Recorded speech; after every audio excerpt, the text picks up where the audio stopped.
Chapter 2. The Pool of Tears. "Curious, sir, and curious, sir," cried Alice. She was so much surprised that for a moment she quite forgot how to speak good English. "Now I'm opening out like the largest telescope that ever was. Good-bye, feet." For when she looked down at her feet they seemed to be almost out of sight. They were getting so far off. "Oh, my poor little feet! I wonder who will put on your shoes and stockings for you now, dears? I'm sure I shan't be able. I shall be a great deal too far off to trouble myself about you. You must manage the best way you can. But I must be kind to them," thought Alice, "or perhaps they won't walk the way I want to go.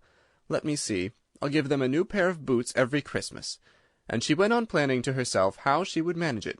They must go by the carrier, she thought, and how funny it'll seem sending presents to one's own feet, and how odd the directions will look.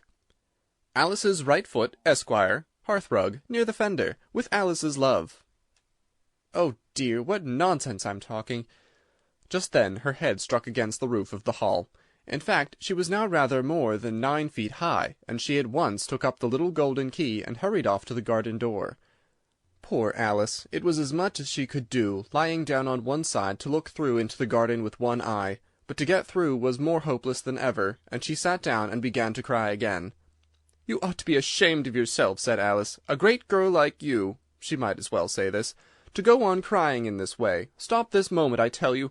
But she went on all the same, shedding gallons of tears, until there was a large pool all round her, about 4 inches deep and reaching half down the hall. After a time she heard a little pattering of feet in the distance, and she hastily dried her eyes to see what was coming. It was the White Rabbit returning, splendidly dressed, with a pair of white kid gloves in one hand and a large fan in the other. He came trotting along in a great hurry, muttering to himself as he came, "Oh, the Duchess, the Duchess! Won't she be savage if I've kept her waiting?" Alice felt so desperate that she was ready to ask help of anyone, so when the rabbit came near her she began in a low, timid voice, "If you please, sir—" The rabbit started violently, dropping the white kid gloves and the fan, and scurried away into the darkness as hard as he could go. Alice took up the fan and gloves, and as the hall was very hot she kept fanning herself all the time she went on talking. "Dear, dear, how queer everything is to-day, and yesterday things went on just as usual. I wonder if I've been changed during the night. Let me think. Was I the same when I got up this morning? I almost think I can remember feeling a little different, but if I'm not the same, the next question is, who in the world am I?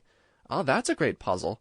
And she began thinking over all the children she knew that were of the same age as herself, to see if she could have been changed for any of them. "I'm sure I'm not Ada," she said, "for her hair goes in such long ringlets, and mine doesn't go in ringlets at all.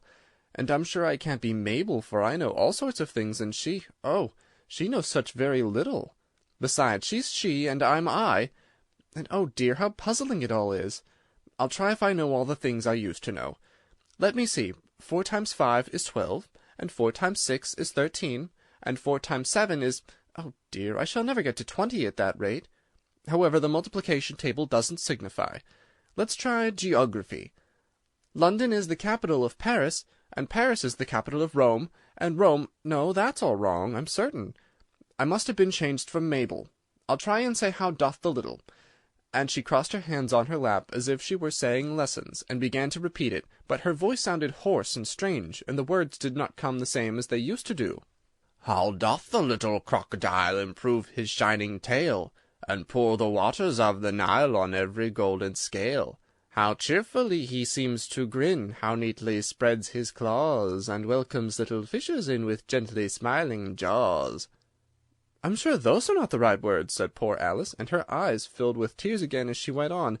"I must be Mabel after all, and I shall have to go and live in that poky little house, and have next to no toys to play with, and oh, ever so many lessons to learn. No, I've made up my mind about it. If I'm Mabel, I'll stay down here. It'll be no use their putting their heads down and saying, 'Come up again, dear.' I shall only look up and say, 'Who am I then? Tell me that first, and then if I like being that person I'll come up. If not, I'll stay down here till I'm someone else.'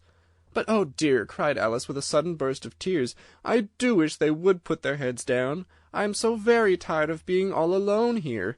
As she said this she looked down at her hands, and was surprised to see that she had put on one of the rabbit's little white kid gloves while she was talking. "How can I have done that?" she thought. "I must be growing small again."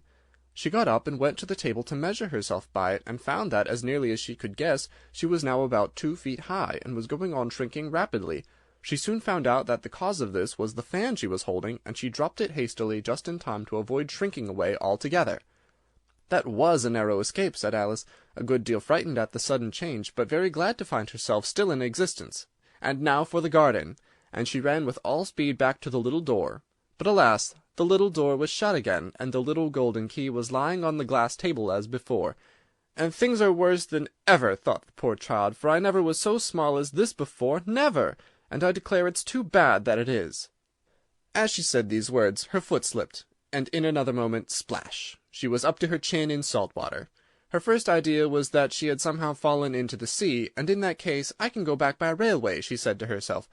Alice had been to the seaside once in her life, and had come to the general conclusion that wherever you go to on the English coast, you find a number of bathing machines in the sea, some children digging in the sand with wooden spades, then a row of lodging-houses, and behind them a railway station. However, she soon made out that she was in the pool of tears, which she had wept when she was 9 feet high. "I wish I hadn't cried so much," said Alice, as she swam about trying to find her way out. "I shall be punished for it now, I suppose, by being drowned in my own tears. That will be a queer thing, to be sure. However, everything is queer to-day." Just then she heard something splashing about in the pool a little way off, and she swam nearer to make out what it was. At first she thought it must be a walrus or hippopotamus, but then she remembered how small she was now, and soon she made out that it was only a mouse that had slipped in like herself. "Would it be of any use now," thought Alice, "to speak to this mouse? Everything is so out of the way down here that I should think very likely that it can talk. At any rate, there's no harm in trying." So she began. "O Mouse, do you know the way out of this pool? I am very tired of swimming about here. O Mouse." Alice thought this must be the right way of speaking to a mouse.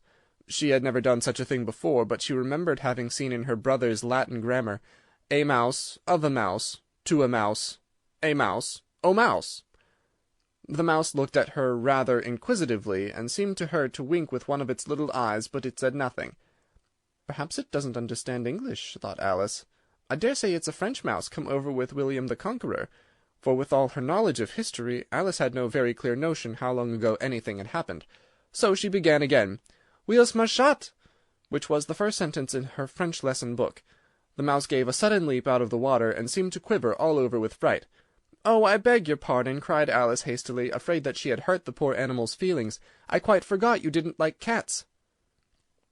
"Not like cats!" cried the mouse in a shrill, passionate voice. "Would you like cats if you were me?" "Well, perhaps not," said Alice in a soothing tone. "Don't be angry about it, and yet I wish I could show you our cat Dinah. I think you'd take a fancy to cats if you could only see her. She's such a dear, quiet thing," Alice went on half to herself as she swam lazily about in the pool. "And she sits purring so nicely by the fire, licking her paws and washing her face. And she's such a nice soft thing to nurse, and she's such a capital one for catching mice." "Oh, I beg your pardon," cried Alice again, for this time the mouse was bristling all over, and she felt certain it must be really offended. "We won't talk about her any more if you'd rather not." "We, indeed!" cried the mouse, who was trembling down to the end of his tail. "As if I would talk on such a subject! Our family has always hated cats. Nasty, low, vulgar things. Don't let me hear the name again." "I won't, indeed," said Alice, in a great hurry to change the subject of conversation. Are you fond of dogs?" The mouse did not answer, so Alice went on eagerly. "There's such a nice little dog near our house I should like to show you. A little bright-eyed terrier, you know, with, oh, such long curly brown hair, and it'll fetch things when you throw them, and it'll sit up and beg for its dinner, and all sorts of things. I can't remember half of them. And it belongs to a farmer, you know, and he says it's so useful, it's worth 100 pounds. He says it kills all the rats, and—" "Oh, dear!" cried Alice in a sorrowful tone. "I'm afraid I've offended it again."